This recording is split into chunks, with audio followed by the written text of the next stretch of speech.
We're going to do some additional advanced analysis of the database. Three main topics we're going to learn about. So the first one, we're going to take a look at cross-shopping. Do customers cross-shop between stores? Is there any connection between the store they shop at and the time of day? We'll do a little exploratory analysis here. Then we're going to compute summary statistics for customers using correlated subqueries. It's a good pattern to get familiar with to understand customer lifetime value and maturity. Then we're going to finish off with a nice module about CPA and profitability analysis. We're going to integrate some spend in source data, meaning customer acquisition source, to compute customer and campaign profitability. So without further ado, let's get into cross-shopping. What does that mean? Basically, if you have a business with multiple stores or chains, what happens a lot of the time is if you move them too close together, the incrementality of that next store is not that great. On the other hand, if you have many, many stores, then your competitors can't open stores. So a company, think of a well-known coffee shop in the United States. When you pull it up on the map on your phone, typically you see them within 1/10 of a mile of one another, and you don't even know where to go because they're all so bunched up together. That's a competitive strategy. They don't always expect those stores to be totally incremental. They're just making it easier for the customer to shop there every day. On the other hand, if you have a business like something more abstract, like a trampoline park where people like to jump around and bring their kids there for birthday parties, since they go there very infrequently, convenience to the location is really not going to drive loyalty. So you get my point. Sometimes it might be useful to understand this kind of dynamic, and hopefully this gives you a framework for thinking about it. So what I've done is I just got a little custom query here in Tableau from our database, everything from payment, and I grabbed the store ID by joining on staff, which has a column called store ID, and we joined on staff ID. So that, pretty straightforward there.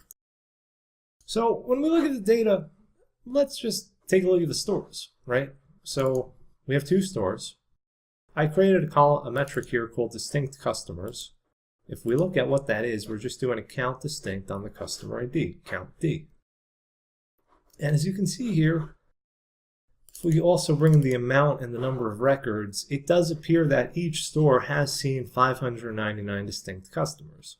So lo and behold, we have every customer is shopping at every store. Now, that's cool. What if we wanted to just, let's think about trying to analyze behavior. It's not always just big queries and big tables. Sometimes you have to look at things on kind of a micro level and just think about it. So let's take the top 10 customers by, the amount that they spent. And let's go here and take the payment date. What I'm going to do is take it by hour. Okay, so we got 24 hours in a day. I've just got the top 10 customers here. And let's just break it out by store ID, drop the store ID here. And that's interesting. So store 1, it would appear that, there's a good amount of activity in the early hours here. Store 2 gets a little bit of a pickup when it comes to, hours that are later in the day. So, what could that mean? Why would one store have more sales activity really early in the morning? Is this maybe a more urban area where people are out late walking? I don't know who would, maybe this is GMT and the actual time zone is later than that. So maybe this is the morning. That's one thing to understand about your database too. Is it keyed off of Greenwich Mean Time, or is it set to your local business headquarters time? When you start looking at hour of day, when you extract that using a BI tool or an SQL query, really make sure you know what that hour means in the context of where you are, or in the context of where whoever it is that bought your product might be. But in any event, we do see some trends here. Okay, so if we get rid of our top customers, the trend is not as obvious. So that's interesting here. What if we wanted to quickly see, where are the different staff members working? And that's easy to see that staff 1 and staff 2, they're working at totally different stores here. have a limited staff and limited stores. It looks like one person is in charge of each store. And let's bring the customers back in. Just look at the top 10 again. And let's actually add the customer ID to the level of detail. And we're just looking at an hourly chart again of their activity.